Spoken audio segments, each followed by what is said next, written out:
on the Bridge 99 FM. This is the Public Eye.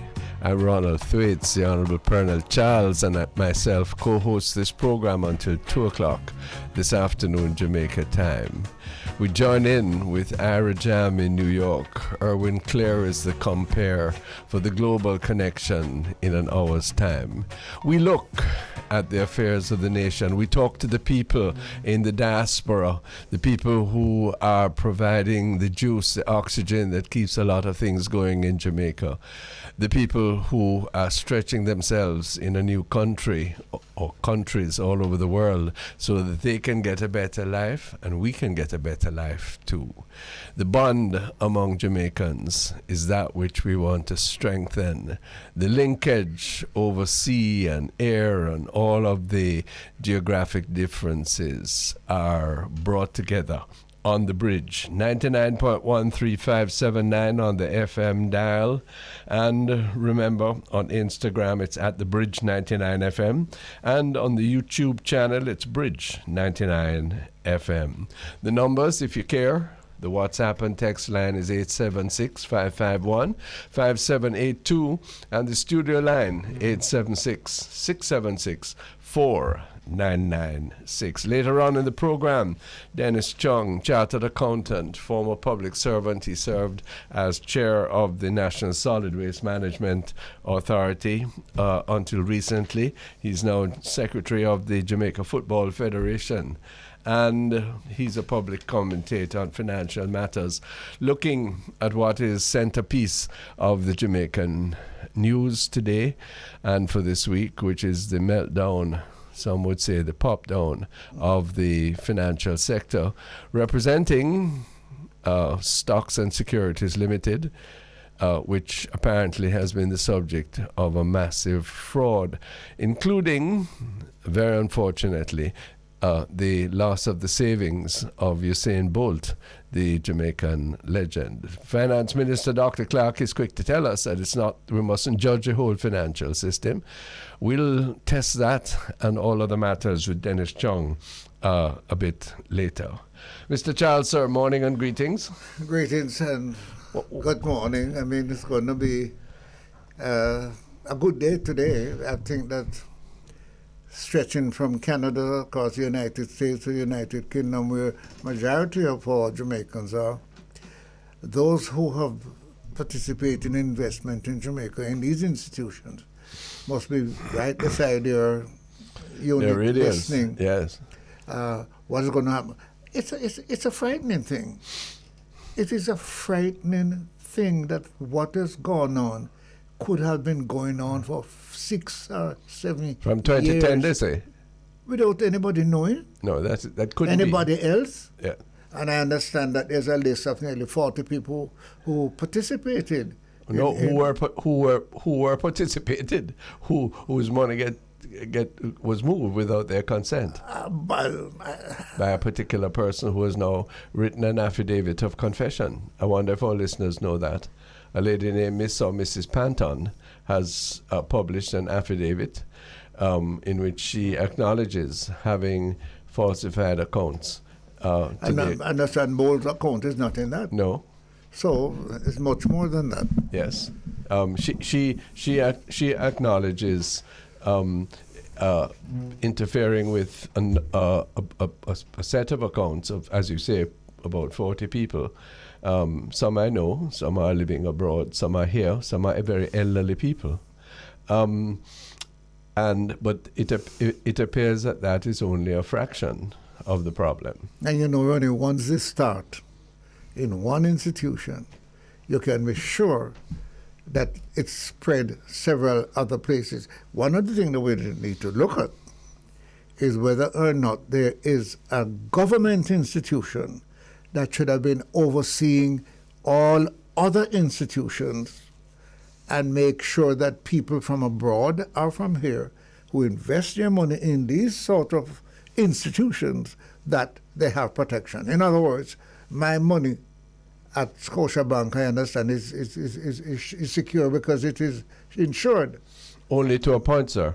Yeah. And that's one of the questions we have to ask Dennis Chung this morning as an informed person, because my understanding is that the Jamaica Deposit Insurance Company, which is an excellent institution, prudently set up by government previously to protect depositors, precisely in instances of default like this, it covers you up to 1.2 million. Now, that's an individual. Is that Jamaican or US? Jamaican, sir. Now, 1.2 million is a significant figure, but it represents, I'm told, some 90% of the depositors of the deposits, but the depositors, the numbers of people, the people involved in the overall financial sector. But clearly, what we're talking about here, and even by reference to this Ms. Panton's affidavit, are sums way in advance and in excess of that. And of course, the prime example of this is the instance of the Honorable Usain Bolt. Yeah, but Ryan, let me say this to you. I was involved in a bank. Yes. And every dollar that comes in the bank has that protection. Yes. You follow me? So why are you allowing securities to take in people money without security? Similar protection. That's a big question we have to ask. Like, for example, the Bank of Jamaica. Sure. Or the FSC. Or the deposit. Yes. There has to be some measure. I mean, as you know, sir, in ordinary insurance, an insurance company, in order to protect their policyholders in the event of a catastrophe, always carries something called reinsurance. Yes. Where a level of their loss that they couldn't manage if something went wrong is bought from them. Now, one of the questions we have to ask today, for the benefit of our listeners, particularly abroad, and we want to pause on what their role is do we have anything like that? And if not, why not? Is it available? Yes? But you see, the key thing now, before we get into the details, as we will on this program, I'm entering, as you are, into the minds of our people listening to us far away. Now, hold on. Add to that. Yeah. Our people who are far away, who have been attracted to this Jamaica, not only by birth, but by advertisement through government and other institutions saying, send your money back to invest in Jamaica. And they send it here so that they can have something and Jamaican can be benefited from. Absolutely. So you're going to tell me now that after that invitation, send it to whoever, whichever institution, and there was no protection, no guidance, that money could be going one. You see, somebody said to me, that if you look back, and this is no insult to women, but a lot of women have been getting themselves into difficulty, or some women have been getting themselves into difficulty, and others have men around them. And are women being used, I don't know that can, we can infer that. The key thing is, it's different people, different dispositions. I don't know that it can be intuited as a gender-based thing. But, sir, what I'm concerned about is Jamaica, if you look at the overall economy, we're a highly unequal society. Part of a worldwide situation. I've been following, as I'm sure you may have too, the discussions in this place called Davos in Switzerland, where the World Economic Forum is taking place. It shows a picture worldwide, which is also true here, that the rich people of this world, the billionaires, have during the time of COVID, doubled their earnings by comparison to the rest of the 1%. Over and above the 99 who have sunk into poverty. More than another 100 million people have gone into absolute poverty as a result of all this. Now, Jamaica, its relief depends upon, as much as we regret it, depends upon so many of those people who go abroad and who have confidence and who have love Send the money back. And send the money back. Not only money, send material, which finally comes to money. Clearly. To help during that period, Yeah. the barrels are rolling much faster. Well, this is it. Right? And people were taking care of Miss Brown Donut. Exactly, sir. And Exactly. Uncle Tom. But listen, it's a difference between starvation and flourishing for many people. It has its negative effect because some people depend upon it too much and they don't exert their own energy. Yes. But for many, it is very, very good in terms of the supply of foreign exchange coming into the country. Yes, which is converted into Jamaican dollars, much of it. All of these things keep our balance of payments or net international reserves at healthy levels. Now, somebody said something to me, and to tell me. show it that you as a former Minister of Education. Yeah. With all that governments of the past have done, and say we know they are doing for schools.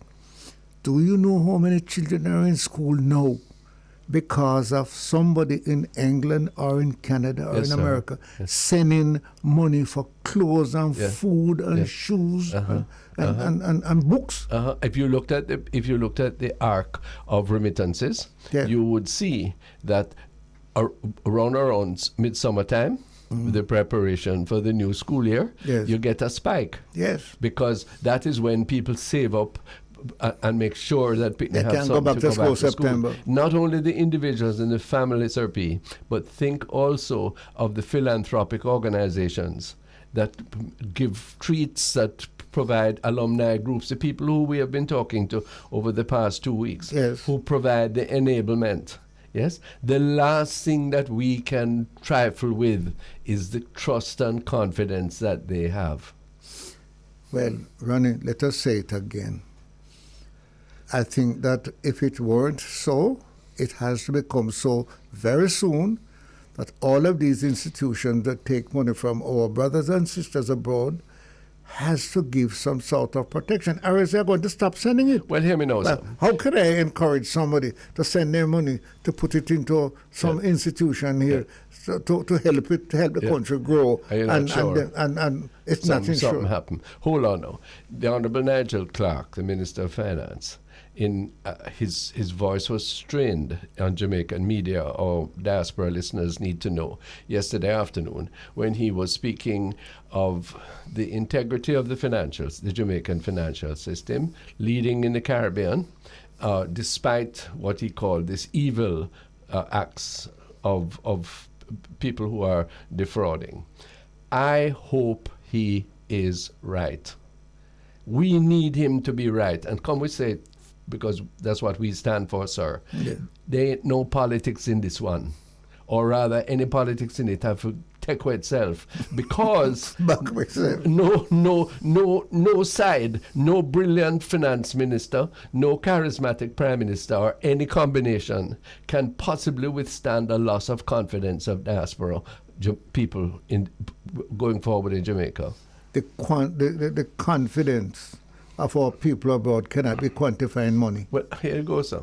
Because when you consider that people specially look out for somebody in Macedonia where I was born and know that an old man is up there who is cousin to somebody in England, and they make sure that something is coming for Uncle Blue, my mother, uncle. And you understand? You know the value when you put all of that together just for Jamaica in all the parishes. Do you know what those people abroad are doing for us? This is it. And for them to lose confidence and even say, listen, I can't send my money off until I hear what the government has to say. Not only what, and I was very pleased when I heard the minister last night, but I want him to say that this is now what it is, so you can continue our work at this basis. I don't want to hear that him don't know. That's something we have to interrogate today when we talk to Dennis Chung and among ourselves, and because right now there are lots of questions that have to be answered, and that's going to be a problem. Listen, sir, Jamaica has already a very low level of mutual trust. Trust is the virtue. It's a spiritual thing. It is an emotional thing. It is a perceptional thing. Yes, as well as being a practical, palpable thing that makes human relationships, economic systems work, Well, I'll add one to that. If I have my money that I work for hard in the snow and ice, and you said, listen on, send your money to Jamaica, invest it in Jamaica so that little of what wash off can help, and you keep your money still, then I send it. But if I hear that at some stage it might gone. Let me tell you, I may have told you before, let me tell you of a case that I had when I served in government. There was a man who had migrated to England, and he had worked just that, in the snow, in the underground. I believe he had been a mine worker in England. Salted the earth, Mr. Charles, yes? Saved up his money, and he sent it to a relative in Jamaica to build up that house, that dream house that he was going to come back to Jamaica and live in, okay? The man indeed built the house, but he built it on land that wasn't his. He built it on land that was part of government land, a particular school, college in the countryside. And when it came, every argument, I went to see that old man, yes, and I went there with fire in my eyes. How could you do this? Why are you a squatter on the people's land, etc.? And I took one look at him, you see, sir, and I decided I had to turn around and do something else. Because that man would have been broken and died had I insisted that this is government land, and move yourself, forget what you have invested. And it was a man named Mr. Latouche who defends the returning residents. Yes. And he said to me, think again. Yes?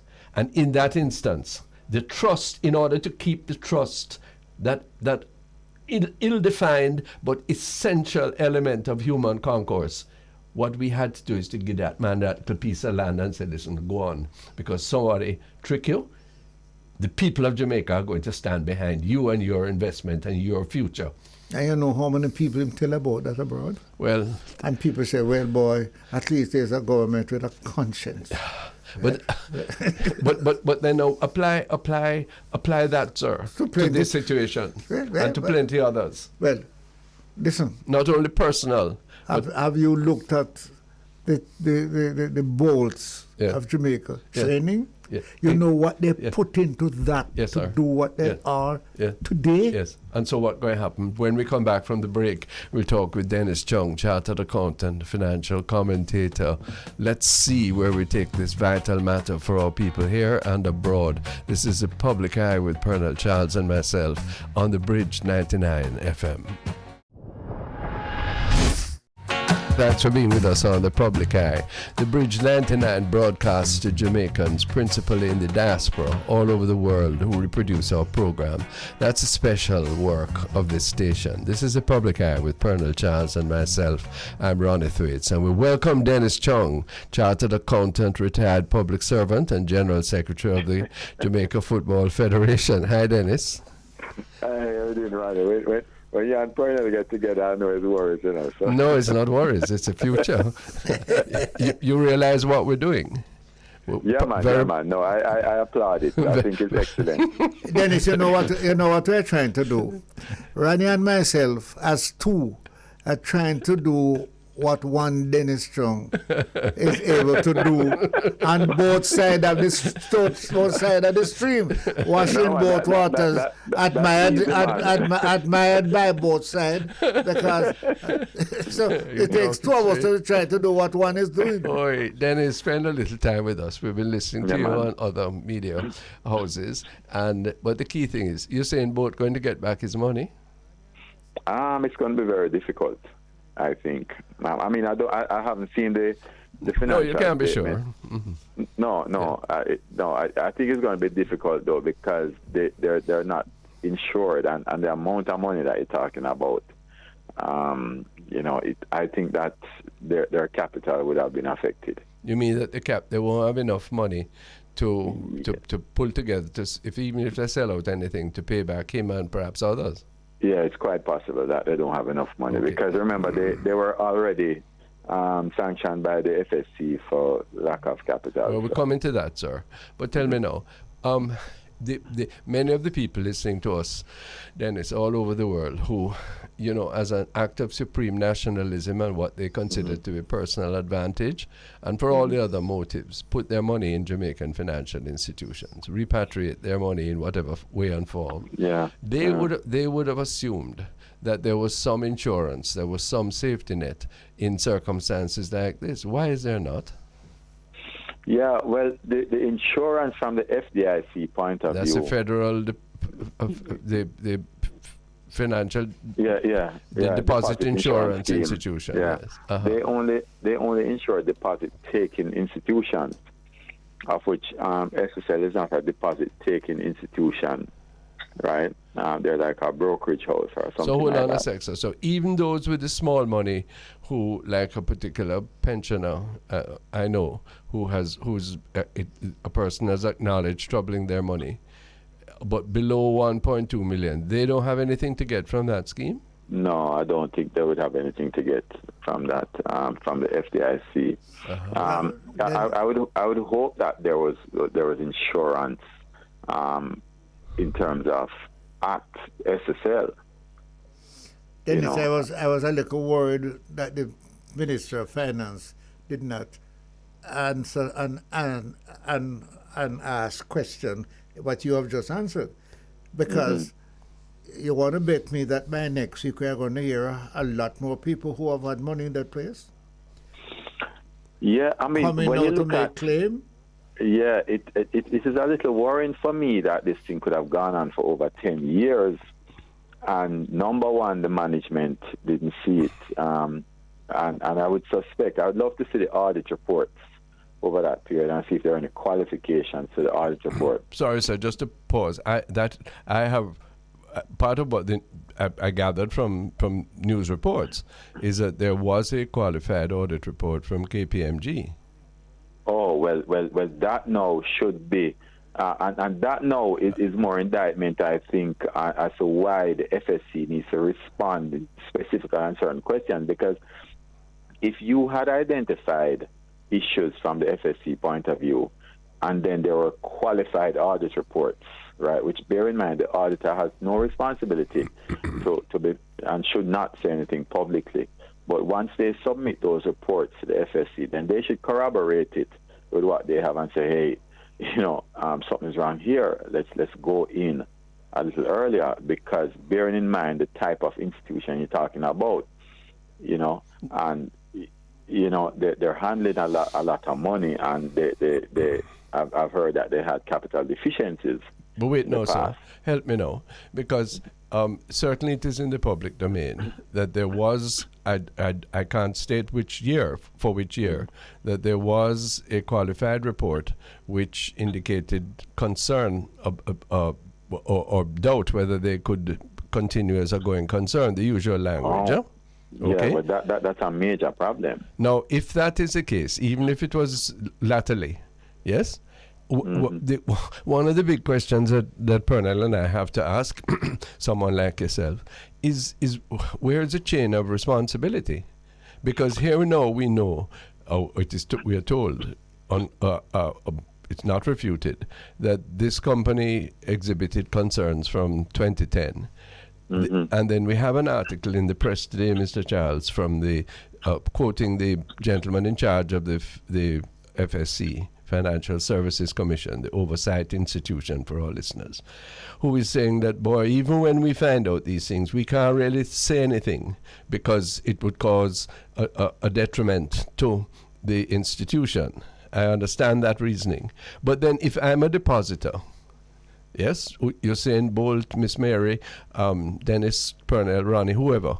If I'm not privy to that caution, that concern, what level of vulnerability am I exposed to, please, sir? Yeah. But add to that, our listeners right now in Canada and America, who we are serving, and in the UK, who send their money right back to Jamaica, and the invitation of these advertisements. No, but the invitation look our Prime Minister goes to America and says, please save in Jamaica. Exactly. All Prime Ministers do that. Dennis, how this could be, sir? All right. Well, let me first start by saying I don't think there's anything systemically wrong with the financial system. I think our financial institutions are safe. No, but how you know, sir? Yeah, no, I just think so. I mean, I deal with a lot of them, right? And I think they're safe. I mean, when you look at the numbers, the financial statements, because that's really where you want to look at first, and that's why I speak to the audit report, right? But so excuse me, sir. I think they're safe. We're told right? that it's over $1 trillion that is saved in these institutions. It may be more. Yes, and we have a situation where it is now becoming apparent that the oversight body, even if it sees red flags, is not adept in ensuring that A, the corrections are made, or B, that the vulnerable persons are protected. What is the basis for your confidence, Mr. Chung? Well, the confidence that I have is that quite a number of them are on the stock exchange. And you see the numbers, you see the financial statements, right? And therefore, I beg your pardon, sir, but don't we have the manager of the stock exchange in the press this morning also pointing out that this particular institution was chronically late in its submissions? No, this institution I don't think is on the stock exchange. Have a look at that report. Right. I didn't think it was. I don't. They would not have had a filing on the stock exchange, the traditional filing. There may be some filing for some bonds or something like that. That's the point, sir. Right. So that now is an indication, right? But the other financial institutions don't have an issue. I don't have a problem with the safety of our financial system. I think it's one of the best in the world. Can you say to me, sir, that we accepting your word, and we do trust you, would you make a strong case that some prudential reserve, some insurance be available to avoid any possibility of fraud depriving Usain Bolt or anybody else? All right. So I think that is something that it should be put in place. I don't think you have that right now. I would like my Minister of Finance, sir, and I would love Dennis Chung and Pearnel Charles to join me for us to say to our Minister of Finance, look, my brethren, you really have to say that you're going to work towards this. Well, I agree with you. I think that that's something like that. It would be prudent for something like that to be in place, right? I don't disagree with that. Yeah. Right. I think that, however, when you talk about the FSC, right, I think that I agree the FSC should maybe come out and say something publicly until they have evidence. But what they should have done is gone in. So sorry to interrupt you, sir. What do you mean if they have evidence? They are I say until they have evidence. Yes, sir, but they do have evidence. They've had it from 2010. No, they've had concerns coming out of the report. What should have happened? But those concerns are based on evidence. Hold on, Ronnie. No, not necessarily strict evidence, right? It's based on certain, audit findings coming out. So what is that but evidence? So, well, that is not necessarily concrete evidence. It can point to certain things depending on the level of the reports depending on the level of the report that you do. So I would think that it comes out of the reports. Now, what should have happened? You see the auditor that they sent in 2 days ago? That person should have been sent in from the time they had the concerns. And that is now when they would uncover the evidence that they could speak to publicly, right? Because their primary responsibility as regulators is to protect the public. Can I ask a question? How many more, put another way, are there many more institutions like this operating in the same level without insurance, without reporting to the Bank of Jamaica or to anything that oversee them on behalf of those of us who want to invest? Are there more? There are quite a few of them who report directly to the FSC, right? And therefore, it is important, I think, for right now that this has happened, for the FSC to make a statement on all of them and what they're doing, not just this one alone, right? And they also need to tell us, I think, what happened between the 2017 report and now when they expressed concern. No, but respectfully, we know what happened. No, in terms of what happened between 2017 and now, yes, with sir. respect to We action know by the FSC. But we know that whatever they did or did not do, Dennis. Right. The sad thing is now we have it staring us in the face exactly what they agree. did. But I'm saying that between then we need to know what did they do and what were the actions taken, because I think transparency is essential. Yes. In this situation? Well, let me ask this now, sir. The FSC, Dennis, is a government institution? It's government, yes. Okay, and therefore it reports to which ministry? The Ministry of Finance. So if the FSC finds that there is a red flag at whatever stage about a particular institution, they would be obliged, would they not, to report it to? Well, I don't know. I don't know. You don't know?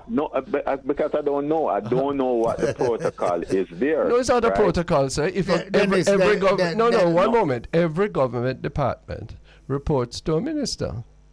Yeah, but okay. I am not sure what the protocol is in this situation and what happened, right? And that's what we need to understand. And that's why I'm saying that part of the thing that needs to be answered is what happened in terms of when they found those things in 2017, what action was taken to try and remedy the situation, and what reporting was done. No, but here now. Until then, Ronnie and Pearnel, I am someone who deals with facts. Yes. Until then, as far as I'm concerned, when people speak without facts, that's what you call gossip.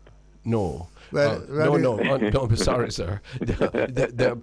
No. You don't come to conclusions, but it is possible. In fact, it is necessary. Wait a minute. You need to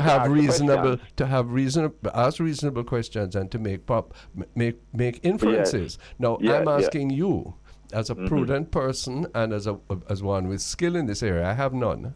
Okay, if the FSC had red flags about any particular institution, yes, then whatever they're doing or not doing, it must be reported to a board. I think it should be reported to the FSC board. The FSC board, according to their legislation, must have a reporting relationship to a minister. Yes, as to what is reported, that is the issue. And I agree that something like this should be reported to the ministry, not necessarily the minister, but to the ministry. Well, let me ask you one quick question. And I can tell you, sorry, Pearnel, that reporting to the ministry, there's one person who takes the responsibility for everything that goes on in the ministry. So what I'm saying, Ron, is that it should be reported. It should be reported, right? And what we need to understand, and that's what I'm saying, we need to understand what happened, is what happened. This is not something that we just sweep under the carpet. We need to know what happened between 2017 or when the things were happening in terms of the intervention into the organization and also the reporting structure. We need to know those things. Those things should be told to the public. But wait a minute now. We have this lady, Miss Panton, who now files an affidavit, who says, I was able to effectively take money from the accounts of 40-odd people. Yeah, basically she was running the place. Yes.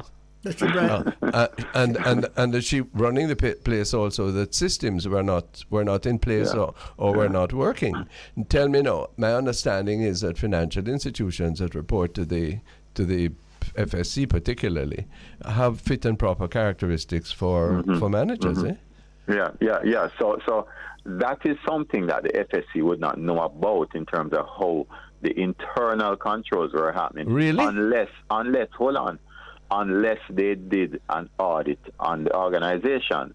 Because remember, the organization sends certain reports to the FSC on a monthly basis. Doesn't Section 6 of the Act say that at least once a year there has to be a review of the procedures and general management? My words now, I don't have the text of this statute before me, of each institution. And if it doesn't involve something that is very close, very intense, then what is the protection that poor Mr. Bolt would have had putting his money and rolling over his money all during this time? All right, so I don't know what the review entails, but the review don't necessarily have to entail a detailed check as to who does what. Because remember, something can be on paper, and the practice is different. I assume that in this case, the practice was different from what is on paper, because based on what I read in the affidavit, this person was doing everything and carrying everything through the system. Now, that should have raised suspicions. For example, one of the questions I would ask is, did this person take any leave? Right? Because when the reason why you send people on leave when they should every year is because you want to ensure that their desk, when people go and sit at their desk, that you see what's happening. So I would ask the question: did the person take any leave? Now, I don't know what the extent of the review was, and that's why I'm saying, Ronnie and Pearnel, that the FSC needs to answer those questions. That's a void that we need to fill. Right? What is it that happened? Right, from 2017, what were the processes that were followed to investigate it? Was any intervention? Did any intervention take place? What was the nature of that intervention? And how did the reporting happen up to the board and up to the ministry about these concerns? Because you're right. I mean, the report should be done, but was it done? And those are the things we need to find out. Now, in terms of people who invest their money to, I always say to people, and I've said it to you over the years, Ronnie, people have a responsibility primarily to know what they're investing in, right? And just like Ronnie, I mean, if you have a problem with your ethics, you go to church, right? And talk to a pastor. If you have a problem with your health, you go to a doctor. If you have a problem with your car, you go to a mechanic. I don't understand why people don't talk to people who understand finances when they're dealing with money. Can I disturb you on one point? There are 3 institutions. I don't know who at the Ministry of Finance, and I'm not being funny on this one. Mm-hmm. I don't know who at the Ministry of Finance could take the responsibility of examining all of these things. No, can't be the politician. That's why you have the FSC. No, it's not. It can't. This is not a. I don't think that this is something that is political involved. And no politician should be involved in reviewing anything on organizations like this also. No, but with the greatest respect, politicians, I agree with you. But when you are, there was one thing I was told plain and straight when I swore as a minister, you say, Mr. Chung, that whatever goes on under your portfolio, you're responsible. You are responsible. Don't want to point to anybody else, or don't say you never know. No, I agree, Ronnie. So therefore, what that should is happen your loyalty to the people. And I think you could have felt that in the Ministry of Finance statement yesterday, that he is not only hurt and frightened, but he knows that it's a fling back on him. And but I was saying Dennis, the FSC, the BOJ. I don't hear anything about the BOJ. No, it's BOJ money. wouldn't be involved in the this. BOJ apparently is not. Yeah. They're the superintendent of banks. This is not a bank. Right. Yeah, but if there's an institution that can take all of this money, yes. Well, Dennis have to answer. But Pearnel, is you and Ronnie help set it up to when you're in Parliament, Boy, it's a whole other thing set up that I have to take responsibility for. That I only say yeah or no, Guilty with explanation. Dennis, help me now though. There are I'm not pinching minister at all, though he knows what his responsibility is. Yeah. But they're chairpersons of the board of the FSC. We need to know who they were and what they did or did not do during this period. And that is a part of the reporting we need to know. The executive directors of the thing. We have poor Mr. McFarlane now. I don't know him, but he's obviously playing very defensive. So is David Geddes, who's admirable public relations officer. But clearly, over a period of time, without seeking any recrimination, what we want to know is, look, when people like Usain and whoever else, yes, puts money in this place, that there are guardrails. Then it's just, let's take the time signal. When we come back, we'll continue to ask your response on that. This is the Public Eye on the Bridge 99. We're talking with Dennis Chung, a highly regarded financial analyst and commentator, about this issue in Jamaica to do with the apparent fraud of. Dennis, have we got a figure? The press this morning is saying something like $6 billion. Six? Oh, the last one I heard was 2. No, that's you. That's you saying alone. Oh, 6. Oh, yeah. You're right. You're right. Yes. Jamaican dollar. Yeah. Yeah, man. Yeah. But who? One person. Could one person in any let me ask a question rather than making statements. Can one person in any institution manipulate things in that way? Over a 10-year period, it's very difficult to convince me that way. Okay. So Dennis, what should happen now? I mean, I go back to the original question. It's very, very unfair that somebody like Usain Bolt, or indeed anybody else should lose money that they felt that was secure in an institution. It wasn't speculative. It was something that is a savings scheme.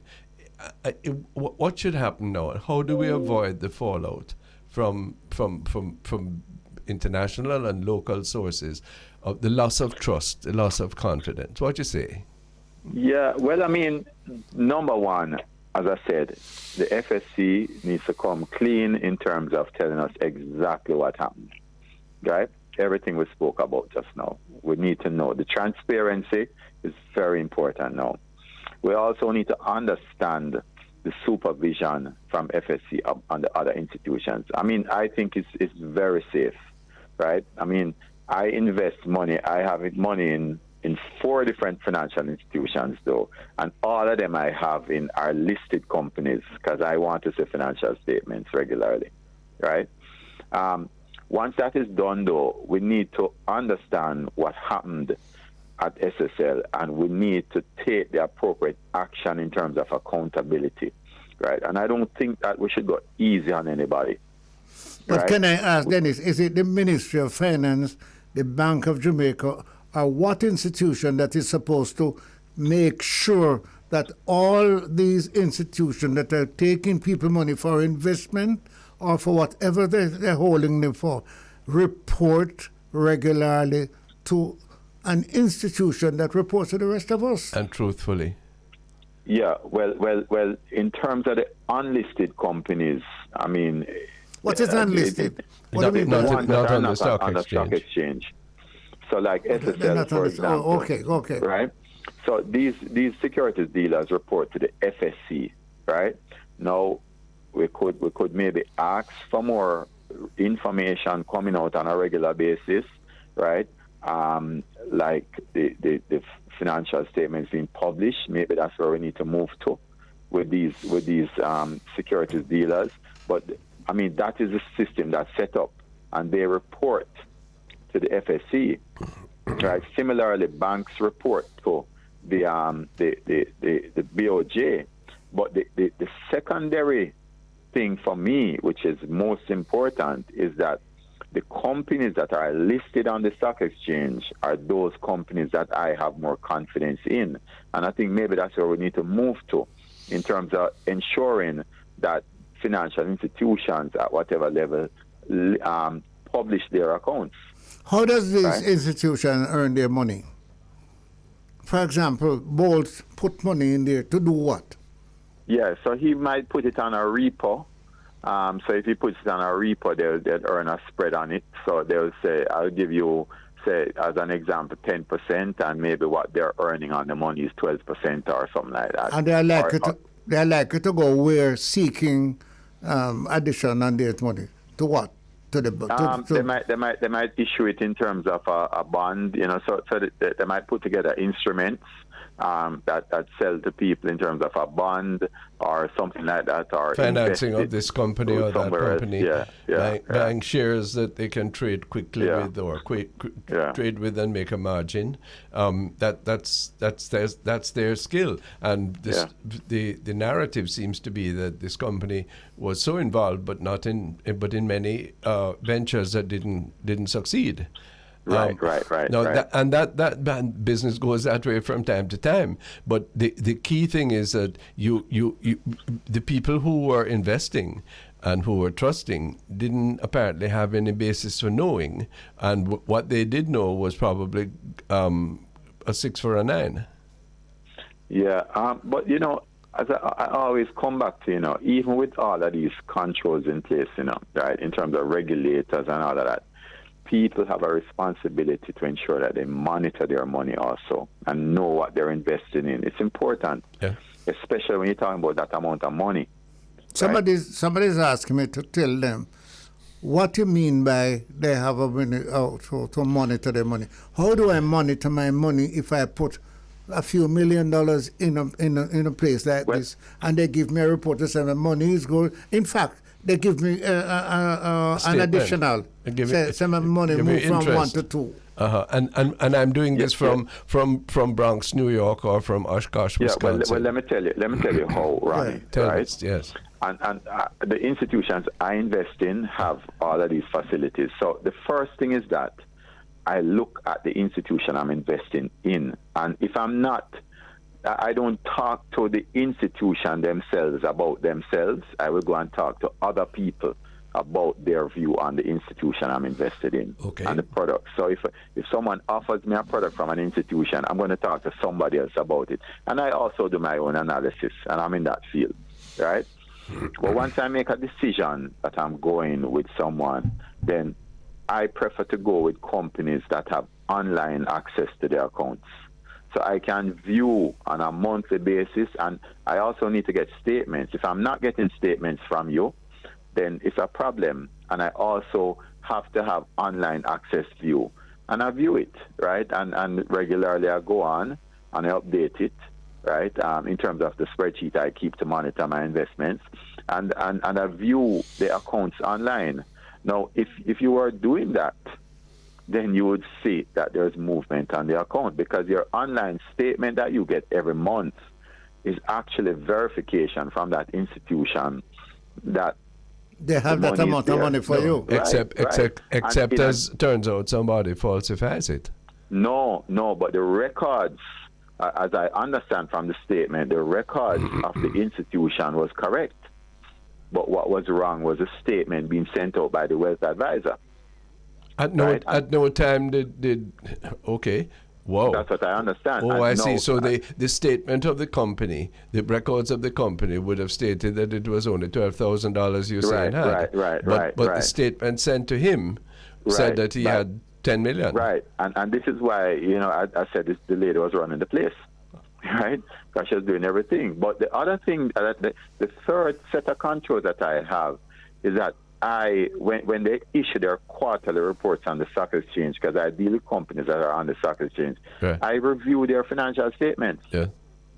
So there's multiple layers that you have to go. Remember, you work hard for the money, So Dennis, if I put the money in X, I must now go to the office tomorrow and say, listen, I haven't seen or heard about your financial statement. I have X amount of money in your situation. I would like to see your financial statement to take to somebody who can read it for me, because not everybody can read financial statement. Yeah. Okay, now, but recognize, Dennis, that you are particularly sophisticated in this regard, and I think that in future discussions and in policy formulation, which hopefully you somebody like yourself will help with, it has to be made in a way that ordinary people, particularly our constituency here, people abroad. And I agree with but there are certain things that, and you raise a very important right, Ronnie. There are certain things that we can structure in terms of financial statements where it's an easy read to show that things are above board. Yeah. right? Okay. And maybe that's what we need to do. Yes, and that's true. And Yeah. the whole issue of financial literacy too is very, Yeah. very important, which is a broader concern. Help me with one definition before you go. What is what or who is a wealth advisor? Well, it's really the name of somebody who just you interact with at the institution and they offer you products and give you update on your investments. So there's no strict definition of a wealth advisor. It's really just a representative of the organization. The public are asking. I've seen it on social media. That given who Usain Bolt is, is there some public responsibility to not make him lose? No. He's an investor like everybody else. Okay. Because and for me, the more concern I have is the little pensioner who don't have any money to their pension anymore. Yes, got you. Then and what I have is that, yes, I'm sorry for you saying, him have a whole heap of money inside here. What about the little man who that's what Dennis is saying. Dennis, thanks so much for today here. Yeah, man. No Always. problem. Again, Dennis Chung, Chartered Accountant, Thank you, Dennis. Financial Thank Analyst, General Secretary of the Football Federation. That's another whole subject to take up with him one day on the public eye. The Bridge 99. Soon come back. This, I saw a release from Israel recently, meant to bring it to your attention. Here it is, where the Israelis have invented a new engine which creates electrical propulsion for motor vehicles, say, and which can use hydrogen, can use gas, various different things. A highly scientific, important breakthrough. Okay? And it struck me, and somebody pointed it out to me, this is what their education system, this is what their system of training is devoted to doing. Yes? Massive scientific breakthroughs. What are we spending our educational purposes doing? Training athletes and ballers and fast runners. I told you the other day, Ronnie, that I am worried that all schools are looking on television in the evening to see who kick ball better. Yes, sir. I am not hearing this concern about how many CXCs. Yeah. Why are you allowed Yeah. to not take English, Yeah. not take maths? No, you can't. Yeah. I don't think you are. But the fact is there are many who don't. You're quite correct.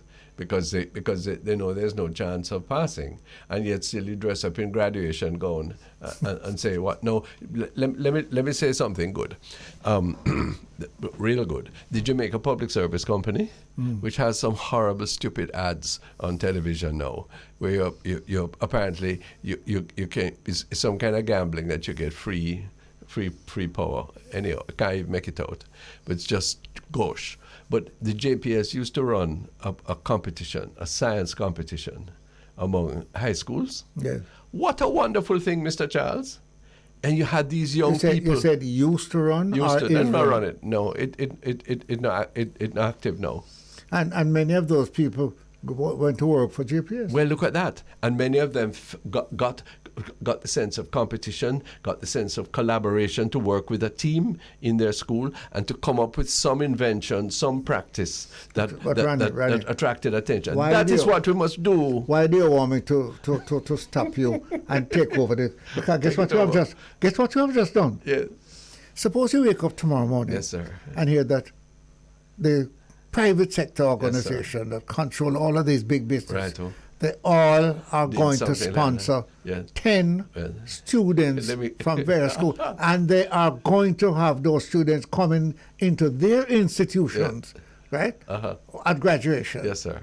You know how much that would be? Yes. Can I go a step further? My light bill is a terrible crosses to bear every month, maybe yours too. But if you said to me, you have to put a 1% on that light bill in order to afford that kind of connectivity, that kind of effort with youth, me would have glad for pay to say, Pearnel. Say it an easier way. If I know that my little addition is going to go all over Jamaica Yes, sir. to bring in some like a bright boy. You know, Yes, sir. Ronnie, Uh-huh. I told you about this little bright boy. My phone stopped work up in Blackwoods. And they said, Mr. Charles, you know, say, Redman can fix phone. Well, Redman, I'm down the bottom. I said, call Redman for me. So Redman come say, you can fix phone. I said, well, yeah, me try, sir. I said, well, you learn. Well, I mean, teach myself, you know, sir. Redman can't read. No. But Redman can fix phone. Red man, fix your phone out of Blackwoods. But you know what happened? You know what happened? These are the guys that JPS could pick up Okay, sir. and make them into a technician. So, Mr. Charles. Mr. Redman, fix my phone. I said, if you don't touch my phone, I said, boss, in fix phone, you know, believe me. Don't make the boy mess up my phone. You know. No, sir. Redman, fix my phone. Your phone. Look at that now. There's a story for a soap opera, Redman who fixed phone. But hear me now. Let me expand upon this because we're having difficulty getting through to our New York connection. This week, Prime Minister of Jamaica, Most Honorable Andrew Holness, was quoted as saying that if he had his way, yes, if he had his way with the budget, that's it, the words I heard him say. He has said it to me personally too. If he had his way, he would put every unattached young person through the National Youth Corps. Yes? I didn't know that he said if because I either deliberately don't say the if. Yeah. I'm glad that I didn't say the if because You're a classic. hold on, I congratulate him. Of course I do too. You know, and I said, run it to it, is it? You know, because he has been trying to tell the Prime Minister, say, listen, get them into the school. Sure. And he said he's going to do it. No, he say if he had the chance. No, I never said no if, Ronnie. Okay, sir. Well, you see, because I But congratulate. he said it long before that he wants to do it. But he not do it. I congratulate him for understanding. He gets it. But the problem is that he can't do it. And he can't do it because the system's set bad. And the thing that he doesn't realize, or rather, if he realizes, he can't make himself state it. Yes? And neither can the cabinet, neither can the previous cabinet that I was a part of. Yes?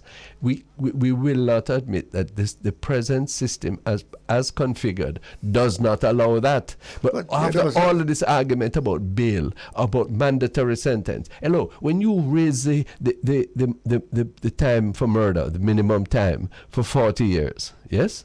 Multiply 40 times 1.5 million a year. You realize the investment in destroying. I was quarreling with you the other night. Really? And at my yard, I didn't tell my wife what quarreling with. I was quarreling with you because guess what? Poor Miss Gloria. You say Yes, sir. you don't want Pearnel Charles' solution to hang nobody. Yes, sir. Andrew come and say, all right, we're not going to hang them, You can't. but we're going to keep them in prison. Yes, sir. $70 million you're spending So on hold on Pearnel now. and Ronnie money. Make a choice. Yeah. Either you kill the man for killing me, Uh-huh. or you save him from, because you don't want him dead. Uh-huh. Choose one. Yes. Which one you choose? Well, I choose a different approach entirely. You say you're smart? Yes. I choose a Okay, so how are you going to keep him in prison? You don't want to keep him in prison all the time? No, hold on. You want to let him out? No, on the contrary. What I want to do is to ensure that he has a period of confinement, yes, Yeah. in reparation for the terrible thing he has done, Yes. which is to take another life. Yes. One. Yes. Two, I want that the period of that not to be determined by some parliamentarian who doesn't know that person's case, but by the judge who has tried that case. 2. 3, I want a program there that while he's in confinement, he must work. He must not sit in idleness. He must and be degraded. He must work, and part of what he works must go in reparation to those who he has injured, and part to support the family that he has let down. 2.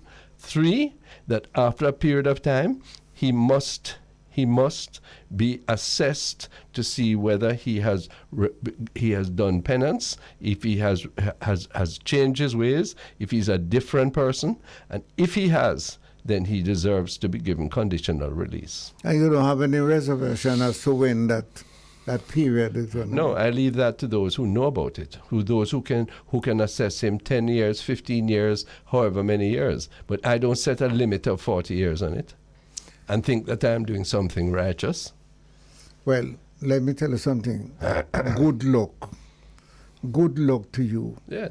I say, a man who leave Kingston, Yeah. say man in Trinidad owe him money and won't pay him. And his mother and people live out there. And go there and kill a woman, innocent woman, Yeah. and 2 girls. So he would and, obviously. and you want that man to go to jail, and you go there as a pastor and preach to him. No. It's what you mustn't. And I go you there. mustn't polarize it. No. But I go there and say he must work. No, much. Of course, he must work. No, but the 2 of us go in there to bring him to our standard, Sure.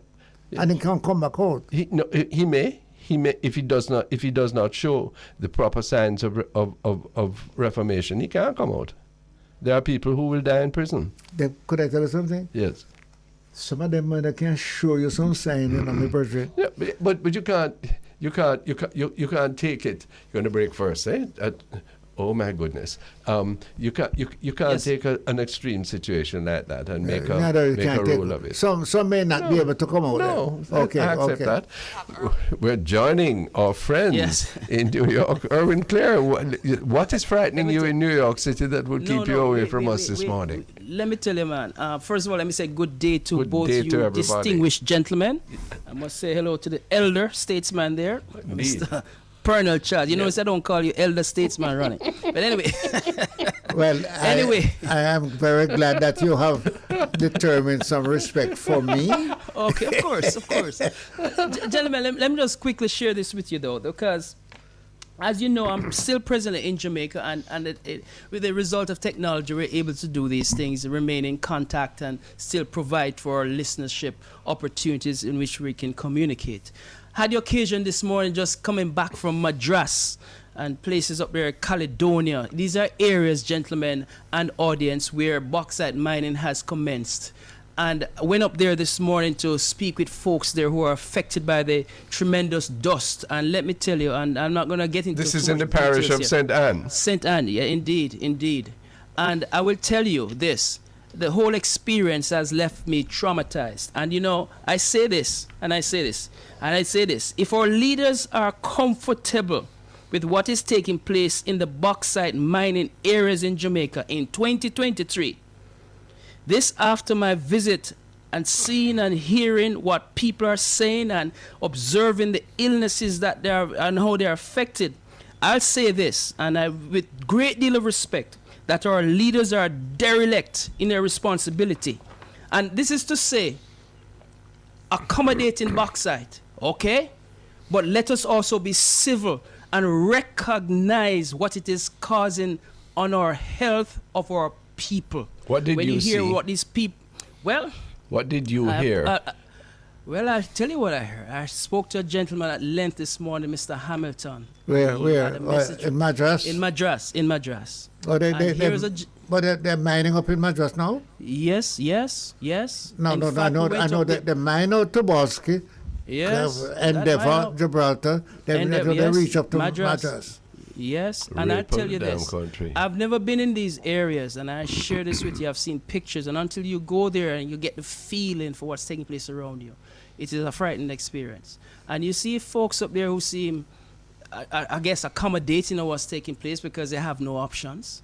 And a gentleman in particular, Mr. Hamilton, who says he's now ill. He constantly spending a lot of money with asthma and all the ailments around dust, because the dust pollution alone, if we're to use that. But here's a part that is kind of interesting. And one woman said to us that, you know, if the dust from South Africa can cause illnesses, then the folks from Naranda who are telling them that the dust in the air is no problem to them, they must think that they're idiots. Well, could I just say this to you? I am writing a book, and I have discussed this matter. I'm going to call his name with Bertram. Both of us are from St. Anne. And let me tell you something. Bertram. Scree Bertram. We cry.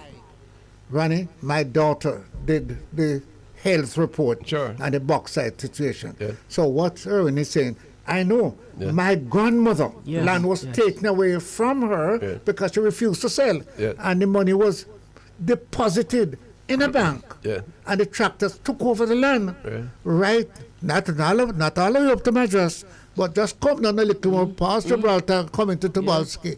Yes, Right? Tobolski is gone. That was where I was born and It's grew. gone. Yes, yes, yes. Well, Macedonia is just a few chains Yes, right, from where you yes, were. yes. And that is where my navel string buried. So why are we doing this? What is the big money when we look at Esther Well- Figaro's work on the documentary on what we are getting out of bauxite and what it is doing to us, and yet the governments of this country, Philip Paul is on record as saying that we have as much bauxite left as we did for the past 50 years. The government of this country continues to exploit the bauxite industry, to fail to produce the full agreements that they have made with people like Noranda, which I have the strong impression is going to violate the cockpit country. Yes, Indeed, and we indeed. continue to do this. And this is associated with notions of progress or prosperity. We are raping the country, and our leaders are derelict in doing so. And the political representatives there, with the greatest of respect, have no balls. The Indeed. Hansard, You know, Irwin, just you know, listen 1 second. Yes, The go ahead. Hansard of Jamaica will show that they laugh at me. And Ronnie, you were in government. I was too. Every time I get up and said Moko, Yeah. then as I get up, I say Pearnel Pearnel, Moko again. The late Ernest Smith is watching over what we're saying, because Yeah. whatever differences we had, Yeah. yes, Ernest Smith was a passionate advocate for the people of Southwestern St. Anne Yeah, but with regard to same the place. rape, the same place you're talking Same about. place where Irwin is. That's You know, this morning, Endeavor yeah, man, Madras, Tobolski. yes. Eh? This And- morning, I saw. Hold on, Pearnel. I saw a lady, a young lady with a probably a year and a half baby in her hand, and you could see on their faces the concern, because there's a man here is talking about his asthma and all the challenges he's going through, and here's a child born into that. Yeah, but, And here you have people, officials coming through and say the dust is not a problem. yeah, but the dust and is don't what- worry about it. health is the main thing. Yes, Yeah, but those that's people, not a concern around there. No, That's but not a concern, those yes. people, yes, whose land is being used, whose community is being violated, where are they going to earn their living from here on? No. Could I just jump in on that? They have moved probably 70% Sure. of the people from They have Tobolski, wrecked the Georges peasant Grove. economy. Oh, no. They have wrecked the tradition that you are a noble part of. They put them down into Trelawney and in Monique and all. My parents, Yeah. after when I got to look for them, they weren't at home. They were transferred. Yes, sir. You know. So I'm saying that what have we got out of that? No, That's right. just You know, remember- gentlemen- Let me tell you one quick. Let me tell you. Yeah. I just remind you. I stood up in Moko, and tears came to my eye. I wasn't crying. Volunteered the water run out. Yeah. Because the breadfruit tree Yeah. that the 955 was pushing down Yeah. had on all the breadfruit that the woman told me she sent 4 picnic To go to school with. school. Right, Yeah. and it's gone now. And then give her $3,000 for the breadfruit tree. Set up Well, thief. well, listen. They give them $8,000. I understand every 3 months or 12, something like that. I don't know what that means. Yeah. But all I can say is this, right? If I'm to have any accommodation of bauxite mining, Yeah. at a minimum, as the folks were saying in their messages to the Prime Minister, come down here and see what's going on. Yeah, It cannot be like that. And I understand that you may need the monies from mining, but at what cost? Well, this is the And point. how are you dealing with Yeah, our and then people? And it's because these folks may not have the voice as those in Kingston or St. Andrew, but they are people too. They are Jamaicans. And that's all we're saying here. Act with some civility wait, in our decisions. Come we deep in this one. When you come in late, believe me, if you come back into Clarendon, I know. if you come back into lower part of St. Anne, if you come back to where I used to live, because when I got there, it's gone. The land gone, no ship. All that is what they call sinkhole.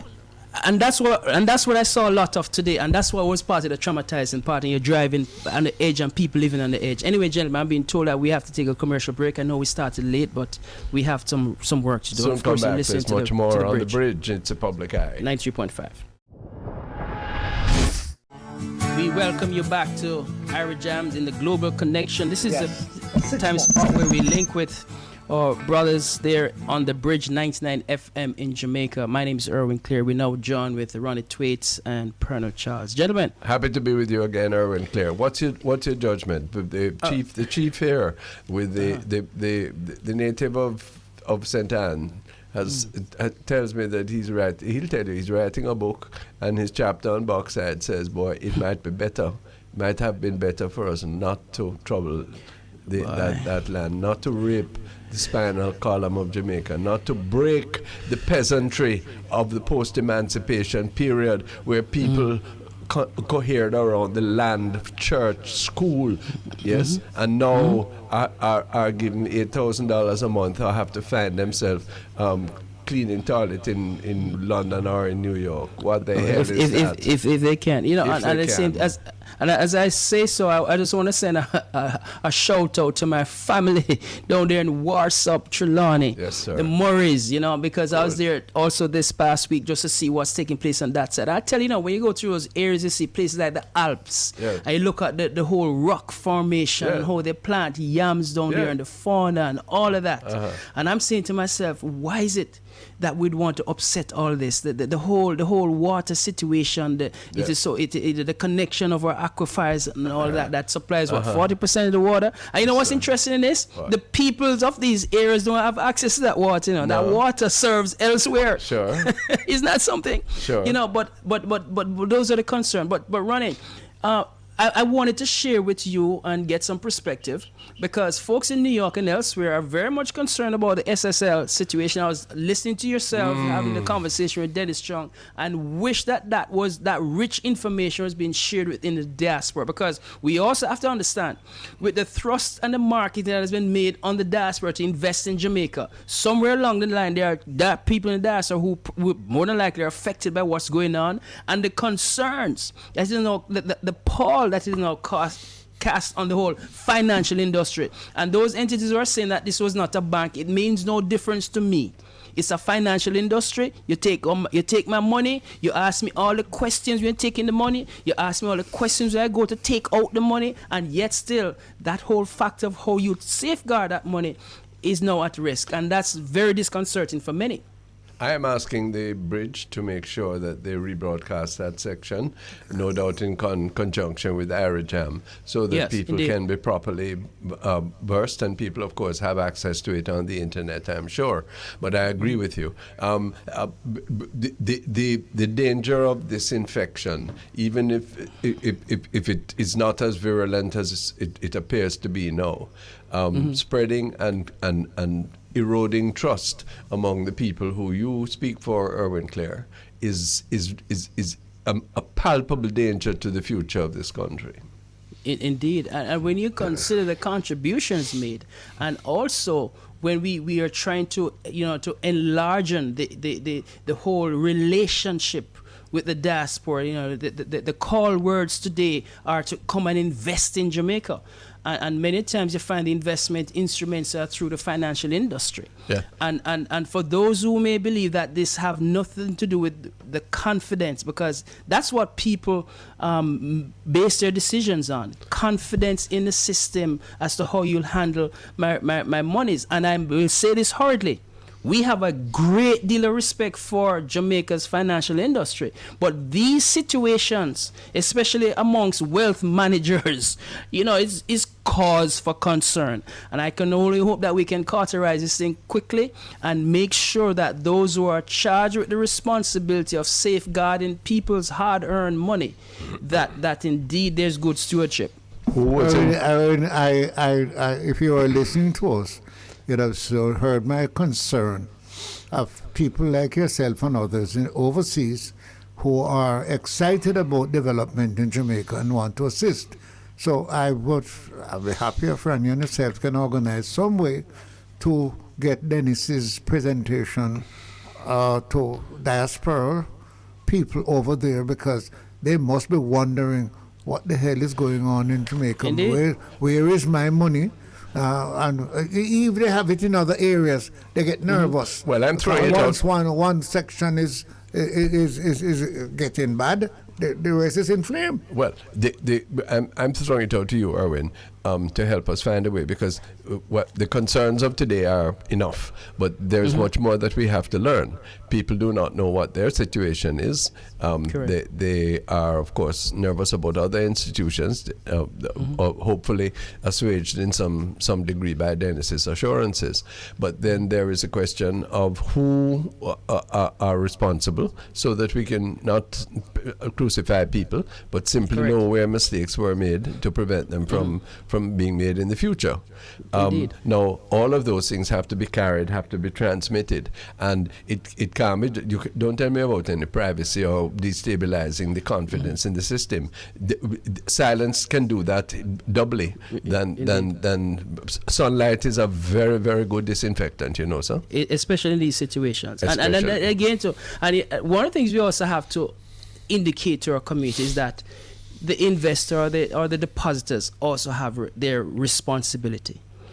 They have to recognize that, especially in this world today, you can't just put things aside and don't look upon it and ask questions. And I think that is another message that we have to say to persons. They have to, make sure they get in their statements. In today's world, your accounts are online. Monitor them. And something doesn't seem right, ask questions. Don't take your advice from persons who are out on TikTok. You understand me? Make sure that you're taking your advice from competent persons, the Dennis Chungs of the world and others who have proven track record of deliverability and ethics. Research those persons and find them. I think that Dennis did a good job this morning, and that is why I'm so happy that Ronnie is asking you, let us speak to our brothers and sisters right across from Canada to the United Kingdom, that they can get an idea, because if they have money in another institution, they are frightened and as concerned as to whether they had money in this one. No, but hold on a minute, gentlemen, because the backstop, the defense mechanism, the wall against evil taking place and defalcation and all those things, that is what the people in the diaspora expect the government to offer. And this is why the issue of the Financial Services Commission, what they did or didn't do, and I'm not prejudging anything, but I'm saying on the basis of the reports that have not been reputed, that they understood that this institution was shaky from God knows when, a long time, and did nothing about it, or we don't know what they did about it. Yes. But what we do know is that whatever they did was not enough. Didn't work. That's right. Didn't work. And where you have a situation where they apparently now are throwing up their hands and saying, well, just tough luck, you lost, not good enough. That is not good enough, and therefore it is. I respect what must be the pain and the distress and the disappointment of the trust that was given to those agencies. But at the end of the day, we all have to build back trust. And frankly, a lot lies on the Minister of Finance, to whom ultimate responsibility for financial affairs resides. And, of course, his boss and our leader, the Prime Minister of this country.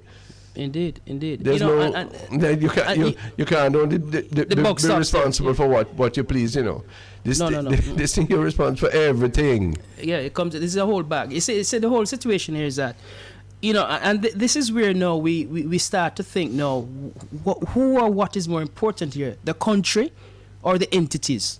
Because you see, right now Jamaica is exposed. The publicity, that's when you have a figure like Usain Bolt, that is trending all over the world, and it is taking on a whole new life on its own. It gone into all different spheres of situation. It does not do good for the brand. Okay. It does not do good for the brand or the confidence in the system. Yeah. And so, yes, we have to recognize that it's an all hands on deck approach. Has to be taken to mitigate or get to the bottom of this and move and get to the next level. If you had heard the Minister of Finance, and at the first I've seen him somewhat subdued in shame of what has happened in his area of work.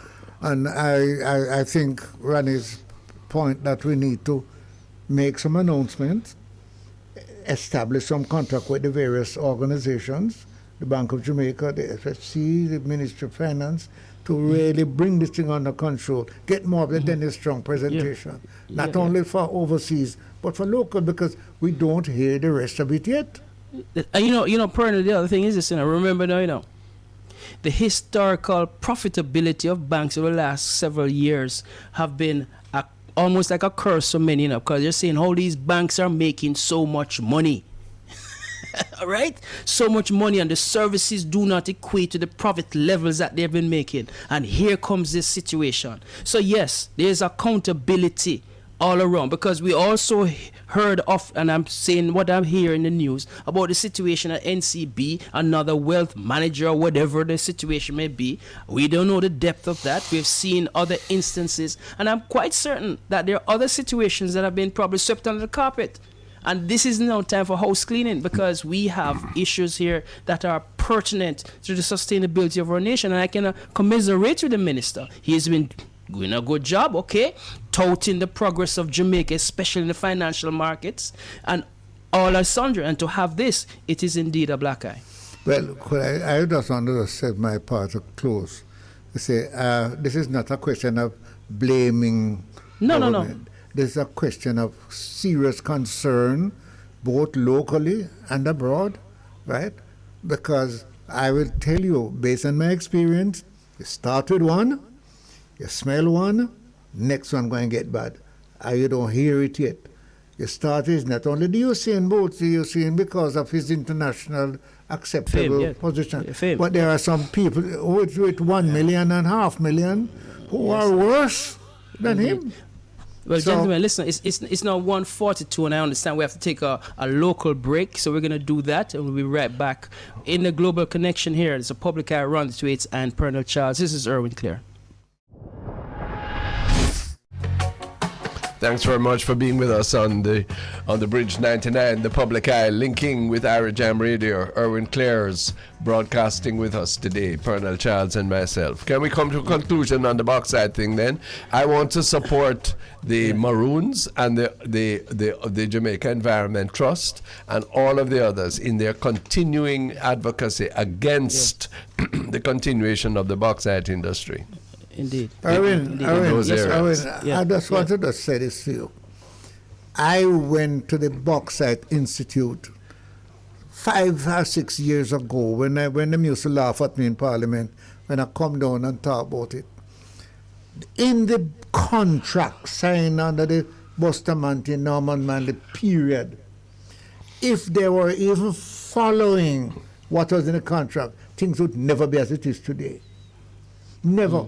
Because it said they were supposed to reclaim the land, and if they didn't reclaim the land, they'd leave the money per acre to the government. So look what happened now. So either them leave the money and then yam it, or them gone with the money. They changed up the company and gone. But what did DJ say? Oi. Because look what happened. We know, our people, yes, the victims of exploitation from abroad, through a long period of our history, turn back now and allow ourselves and our next man to come and exploit us. And make the situation worse. And don't forget, the government and people of Jamaica owns 51%. That was something that the population there reminded me today, So it's the government that do it to them. The government that do it to them. Yes, indeed. Are we doing it to ourselves and says, indeed. Suck it up. Somebody just called me, so listen to what I'm saying. Hear this. Wickedness. Rani, if we had followed the contract. But we're not doing it. No. Things would not have been as bad. No, sir. But it's gone bad now, so what we are doing is make it worse. Yeah, man. And we are part of the culpability. It's not the guy over there.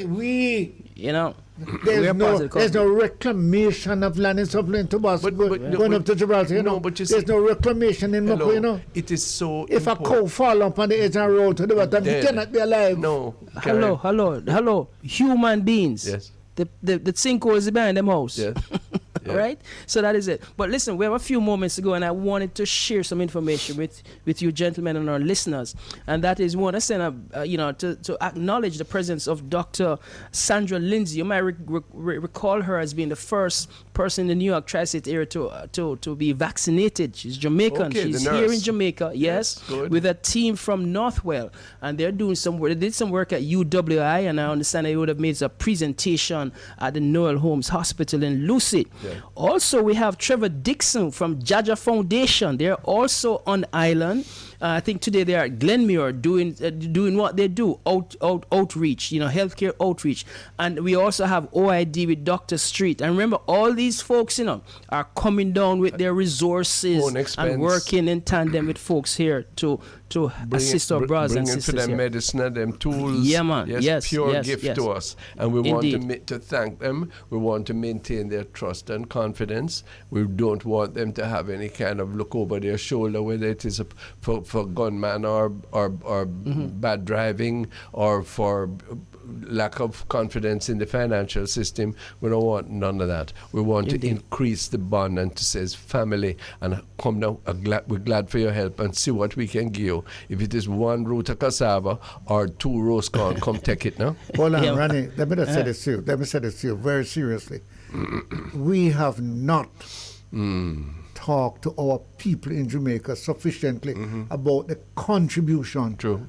that Dr. Street and others do. Yes. Because let me Yeah, tell you man. something. We are a very generous people. Yes. Jamaicans would have put on a pill for them, Sure. put on a banana Yes, for sir. them, Yes, sir. help them along, and not that and, no more. make nobody no trouble them and hold dog for them. Yes. But Indeed. we Indeed. allow the people them to just come round, you know what I mean? And we beg them Yeah. and frustrate them that they want to go. And T-front, and bad driving on the road. yeah. I experienced a lot of that.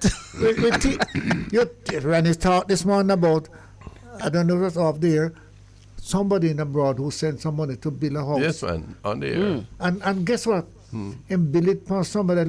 But I know another one. Yes. Somebody building land, the house for him one you land. one land. And when the man coming couldn't get the house. I know for you. I Yeah, don't no, feel no for more. me now. Anyway, listen. I also want to remind our listeners, we're hoping to have reached out to have the Minister of the Diaspora, with responsibility of the diaspora, just to let you know, as we speak, gentlemen, that the Jamaica Diaspora Global Council election are on. They elect these advisory board members who serve at the behest of the Minister of Foreign Affairs and Foreign Trade. And they're in the Northeast. There are some 9 persons who are interested in in this position, along with 2 persons for the youth section of the Global Council.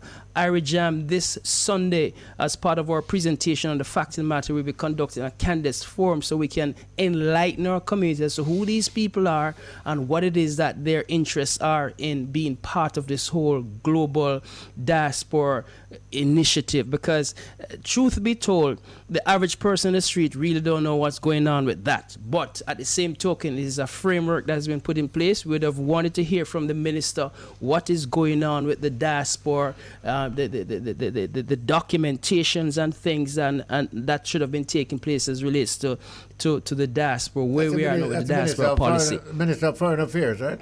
Yes, Well, yes. But and Mr. apparently Clark, Mr. Minister- Campbell Mr. has that responsibility. Minister Leslie Campbell.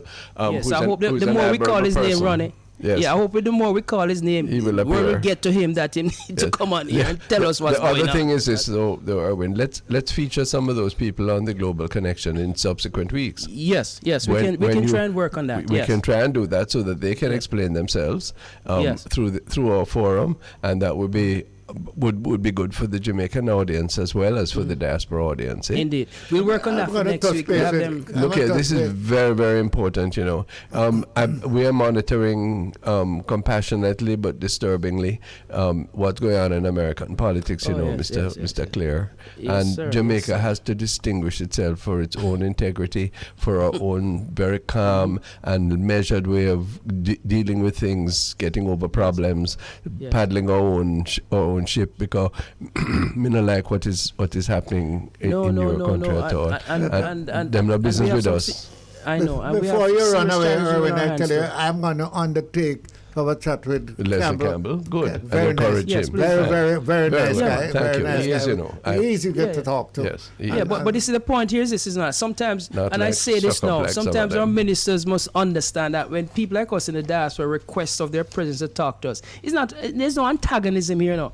Is that we cannot say that Jamaica is a borderless nation, and yet we don't have access to the folks who are in charge of the nation. But hear me now. They too must avail themselves to speak to the if you diaspora. are a public official and and you're afraid of exposure, you're not for there. Well, You know, Ronnie, me never say them afraid. you Me can't do never say that. them afraid. Well, no, but if you're shy and you can't, Yeah, if you're shy, and right? you're back You should be in abroad, public office. Ronnie, don't be unfair. Don't be unfair. I don't think Leslie's that. Some of us are very shy. Right?